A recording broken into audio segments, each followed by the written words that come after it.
जरा सोचो, हम इंसान धरती पर ही ब्लैक होल बनाने में कामयाब हो जाएं, पर वो खतरनाक ब्लैक होल जिसके बारे में हमें ज्यादा इन्फॉर्मेशन नहीं है, वो पृथ्वी पर किस तरीके से तबाही मचा सकती है ये किसी ने अंदाजा भी नहीं लगाया था। कहानी की शुरुआत में हमें 2025 का समय दिखाया जा रहा था, जहां पर वैज्ञानिक सालों से मेहनत करके ब्लैक होल बनाने में कामयाब हो गए थे। ब्लैक होल अंतरिक्ष में पाए जाने वाला वो खतरनाक ऑब्जेक्ट है जिसकी ग्रेविटेशनल फोर्स एनर्जी बहुत ही ज्यादा होती है। अगर कोई प्लैनेट या बड़ी से बड़ी चीज ब्लैक होल के सामने आती है तब वो उसे अपने अंदर एब्जॉर्ब कर लेती है। अब हमें दो वैज्ञानिकों को दिखाया जा रहा था जिन्होंने ब्लैक होल बनाने में मदद की थी। इंटरव्यू में वो दोनों बता रहे थे कि ब्लैक होल बनाते समय उन्हें कुछ अजीब तरीके की चीजें महसूस हो रही थी, जैसे कि अर्थ के एनवायरनमेंट में चारों तरफ कॉस्मिक रेस की संख्या काफी बढ़ती जाती है और हो न हो वो सारी रेस ब्लैक होल में से ही निकल रही थी। लेकिन इस बात पर ज्यादा गौर किए बिना वो ब्लैक होल को क्रिएट ही कर लेते हैं, पर उसके बाद जो हुआ वो ये वैज्ञानिक एक्सप्लेन ही नहीं कर पा रहे थे, लेकिन मैं करूंगा। दरअसल ब्लैक होल क्रिएट होने के बाद चारों तरफ अजीब तरीके के पोर्टल्स बनने लगे थे। ये पोर्टल्स ब्लैक होल से निकले हुए कॉस्मिक रेस से बने होते हैं, जो सभी लोगों को अपने अंदर एब्जॉर्ब करके कहीं दूसरी जगह पर टेलीपोर्ट कर दे रहे थे। इन सारी चीजों से देखते ही देखते शहर की पॉपुलेशन लगभग आधी हो चुकी थी। मिलिट्री वाले तो जल्द से जल्द बचे हुए सिविलियंस को यहाँ से बाहर निकालने में लग गए थे। अब हमें कुछ ही घंटों बाद का समय दिखाया जाता है जब ब्लैक होल क्रिएट हो रहा था। एडम नाम का एक आदमी अपनी वाइफ एंड्रिया और अपनी बेटी केट के साथ ये शहर छोड़कर जा रहा होता है। जैसे ही वो तीनों अपनी कार में बैठकर आधे रास्ते तक पहुंचते हैं, उनके सामने वही कॉस्मिक रेस का पोर्टल आ जाता है, जिससे टकराने के बाद वो सभी लोग कहीं गायब हो गए थे। यानी कि ये ब्लैक होल एक तरीके से वैज्ञानिकों की गलती साबित हो रही थी, जो देखते ही देखते पृथ्वी पर मौजूद इंसानों की प्रजाति को खत्म कर देगी। अब हमें एक कॉल सेंटर दिखाया जा रहा था जहां पर अलग अलग जगहों से सभी के कॉल्स आ रहे थे। सभी लोग डरे हुए थे और एक पोर्टल के बारे में बता रहे थे जो उन्हें अंदर खींच रहा है। कॉल सेंटर में काम करने वाले एम्प्लॉयज को इस बारे में कुछ भी नहीं समझता। तभी केथी नाम की एक सीनियर मैनेजर के पास टैन नाम का एक एम्प्लॉय आकर ये कहता है कि इस टाइप के कॉल्स उसे कुछ घंटों पहले भी आए थे, जो किसी अनजान पोर्टल बनने के बारे में बता रहे होते हैं। पर अब अचानक से कॉल सेंटर के उसी रूम में वो पोर्टल ओपन हो गया था। पोर्टल को देखकर सभी एम्प्लॉयज डर जाते हैं और वहां से भागने की कोशिश करते हैं, लेकिन कॉस्मिक रेडिएशन निकलने की वजह से वहां के सारे डिवाइसेस बंद हो चुके थे। यानी कि अब वो सारे एम्प्लॉयज उसी जगह पर फंस चुके हैं। अब यहाँ पर स्टैन हिम्मत करता है और धीरे से उस पोर्टल के पास जाने लगता है। पोर्टल में से कुछ अजीब तरीके की रोशनी निकल रही थी जो स्टैन के ऊपर पड़ जाती है। अब यहाँ पर स्टैन अपना सर हिलाते हुए बाकी एम्प्लॉयज की तरफ देखने लगा था। स्टैन ने कहा कि ये पोर्टल चाहती है कि हम सब इसके अंदर जल्द से जल्द चले जाएं, और अगर हमने ऐसा नहीं किया तब ये पोर्टल जानबूझकर अपने आप को बढ़ाते रहेंगे, जिससे कि इंसानी प्रजाति खत्म हो जाए। स्टैन एकदम आउट ऑफ कंट्रोल होकर एक गन निकालता है और पीटर नाम के एक एम्प्लॉय को गोली मार देता है। स्टैन इसी तरीके से डराते धमकाते हुए एम्प्लॉयज को पोर्टल के अंदर भेज रहा था। वो एम्प्लॉयज पोर्टल के अंदर तो चले जा रहे थे, लेकिन बाहर टेलीपोर्ट होकर कहीं और ही निकल रहे थे। लेकिन जब लिया नाम की एक लड़की पोर्टल के पास जाती है, तभी केथी ने लिया को एक सीजर पकड़ा दी थी, जिसकी मदद से लिया ने अब स्टैन के ऊपर वार कर दिया होता है। स्टैन तो बहुत ही ज्यादा घायल हो चुका था, पर उसने गन की मदद से लिया को भी मार दिया। इसके बाद जब स्टैन खुद उस पोर्टल में जाने का ट्राई करता है, तब वो पोर्टल अचानक से बंद हो चुका था। स्टैन बोल रहा था कि तुमने जो भी कहा मैंने वो किया, आखिर तुम मुझे अंदर क्यों नहीं आने दे रहे हो। इसी बात को लेकर स्टैन रोने लगता है। अब कुछ देर बाद सोल्जर्स की एक टीम उसी कॉल सेंटर में आ जाती है, पर उस रूम में तो पोर्टल के सिवा और कोई भी एम्प्लॉय मौजूद ही नहीं था। आखिर वो सब टेलीपोर्ट होकर गए कहाँ, ये तो एक मिस्ट्री है। अब हमें एडम को दिखाया जाता है जिसके आंखों पर गहरी चोट लगी थी।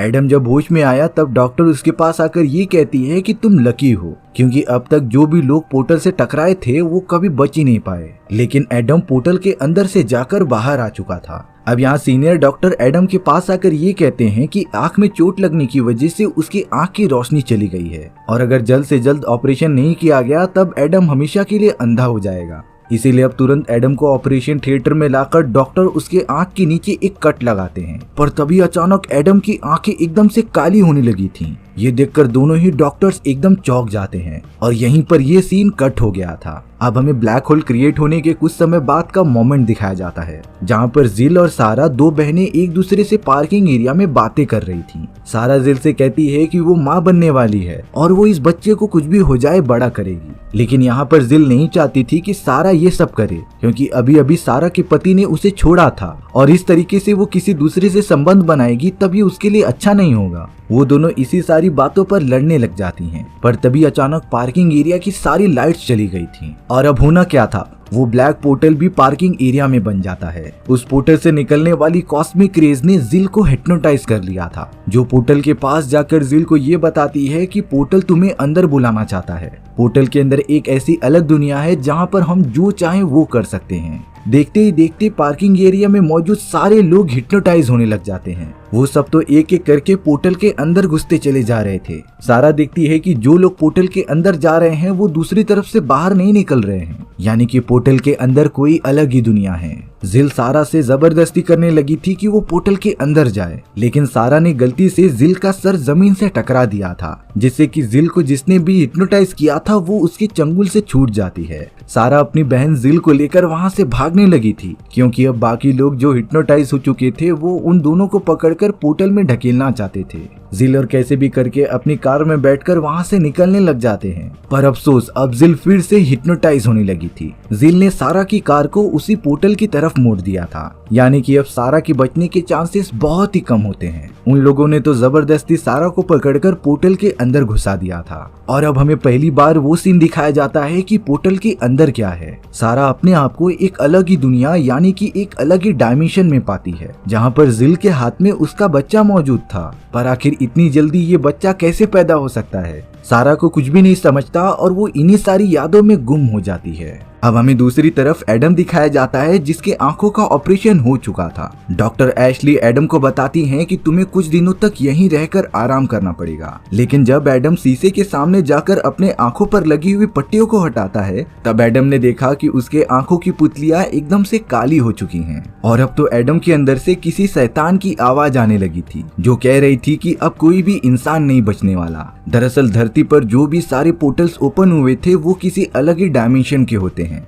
और उन्हीं डायमेंशंस में से ये बुरी शक्तियां यहाँ आकर लोगों को हिप्नोटाइज कर रही थी। एडम तो डॉक्टर जॉन को ही मारने लग जाता है कि आखिर तुमने मेरे साथ क्या किया। तब जाकर जॉन कहने लगा था कि तुम लकी हो जो शैतान तुम्हें मार नहीं रहे हैं, और तो और तुम्हारी आंखों के अंदर एक पावरफुल पोर्टल मौजूद है। डॉक्टर जॉन जैसे ही एडम पर हमला करने गया था, तभी एशली आकर पीछे से जॉन को ही मार देती है। अब यहाँ पर एशली एडम के पास आकर ये कह रही थी कि तुम्हें कैसे भी करके हमारी फैमिलीज को बचाना पड़ेगा, क्योंकि एडम ही एक ऐसा आदमी है जो उस पोर्टल में से जाकर वापस आया था। और अब एशली और एडम दोनों की ही फैमिली उस पोर्टल के अंदर कैद थी, इसीलिए अब तुरंत एशली एडम को एक पोर्टल की तरफ लेकर चली जाती है। एडम को कैसे भी करके पोर्टल के अंदर जाकर अपने फैमिली वालों को लेकर आना ही पड़ेगा। पर अब जैसे ही एडम उस ब्लैक पोर्टल के पास जाता है, तब बहुत सारी कॉस्मिक रेडिएशंस आने लगी थी। इन खतरनाक रेडिएशंस की मदद से एशली जो ये सहन नहीं कर पा रही थी, उसका सर पूरी तरीके से फट गया था। पर एडम इस झटके को कैसे भी सहकर पोर्टल के अंदर चला जाता है।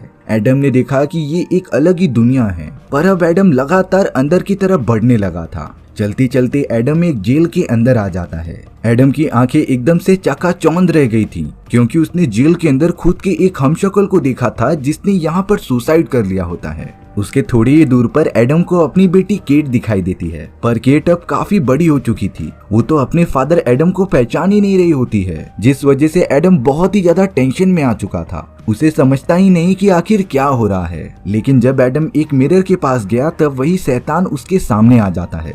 शैतान ने कहा कि तुम अब फ्यूचर में आ चुके हो, तुमने सुसाइड भी कर लिया है और तुम्हारी बेटी भी तुम्हें नहीं पहचानती, यानी कि अब तुम्हारा मरना तय है।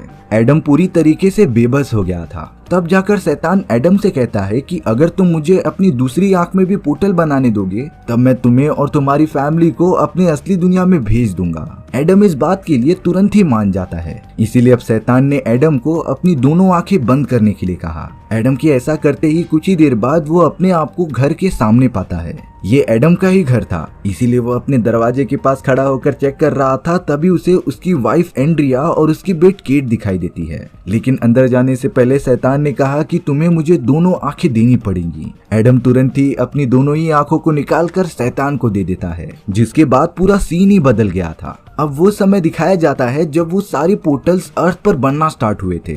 और ये बात तब की है जब एडम अपने परिवार वालों के साथ कार से उस पोर्टल में टकरा गया था। यहाँ पर वही समय चल रहा होता है, लेकिन एडम की दोनों आंखें नहीं होती क्योंकि उसने शैतान के साथ डील के दौरान अपनी आंखें उसे दे दी थी। इसीलिए अब एडम बिना आंखों के ही अपने फैमिली के साथ रहने का डिसाइड करता है। एडम को अब सारी चीजें पता थी, इसीलिए वो अपने फैमिली के साथ कार लेकर बाहर निकलता ही नहीं, क्योंकि उसे पता था कि वो जब कार लेकर निकलेगा तब उसका पोर्टल के साथ एक्सीडेंट हो जाएगा। यानी कि एडम ने शैतान के साथ सौदा करके अपनी और अपनी फैमिली की जान बचा ली। अब हमें ब्लैक होल क्रिएट होने के 3 महीने बाद का समय दिखाया जा रहा था। यहाँ पर जेम्स और एना नाम के 2 वैज्ञानिक, जिसे कि हमने कहानी की शुरुआत में देखा था, वो इस पोर्टल पर टेस्टिंग करते रहते हैं क्योंकि पिछले कई महीनों से इन पोर्टल्स ने काम करना बंद कर दिया था। जेम्स और एना एक एक पोर्टल के सामने खड़े हुए थे। तभी एना एक पोर्टल से अंदर जाती है और जेम्स वाले पोर्टल से बाहर निकलती है। देखने में ऐसा लग रहा था कि ये कोई टेलीपोर्टेशन मशीन हो जो कुछ ही सेकंड्स में किसी को भी एक जगह से दूसरी जगह तक पहुंचा सकती थी। अब यहाँ जेम्स और एना ने साथ में मिलकर उस पोर्टल में जाने का डिसाइड किया। वो दोनों जैसे ही अंदर जाते हैं, जेम्स सबसे पहले बाहर निकलता है, फिर उसके पीछे पीछे एना भी बाहर निकल गई थी, लेकिन इस बार एना की आंख से थोड़ा सा खून निकल रहा था। जेम्स को नहीं समझता कि एना के साथ हुआ क्या। आखिरकार वो दोनों तो पोर्टल में साथ में एंटर हुए थे, फिर जेम्स पहले कैसे आ गया। तभी हम एना के बिहेवियर में थोड़ा सा चेंज देखते हैं और उसकी आंखें भी पूरी तरीके से काली हो चुकी थी। एना तुरंत जेम्स के चेहरे को पकड़कर अपनी बॉडी में से कॉस्मिक रेज निकालते हुए उसकी बॉडी को डिस्ट्रॉय कर देती है, जिससे कि जेम्स की दर्दनाक मौत हो चुकी थी। इससे हमें ये पता चलता है कि एना अब उस शैतान के कंट्रोल में आ चुकी है, यानी कि वो सारे शैतान अभी तक खत्म नहीं हुए थे, वो तो सबसे नाजुक शिकार का वेट कर रहे होते हैं। एना के जरिए वो शैतान कहने लगा था कि अब पृथ्वी पर कोई भी इंसान नहीं बचेगा, और इसी तरीके से हमारी ये कहानी यहीं पर खत्म हो जाती है। सो व्यूअर्स, आपको ये मिस्टीरियस कहानी कैसी लगी कमेंट सेक्शन में बताना भूलना मत। और अगर आपको मेरा एक्सप्लेनेशन 1% भी अच्छा लगा होगा ना, तो वीडियो को लाइक एंड चैनल को सब्सक्राइब जरूर कर देना। मिलते हैं नेक्स्ट वीडियो में, बाय बाय।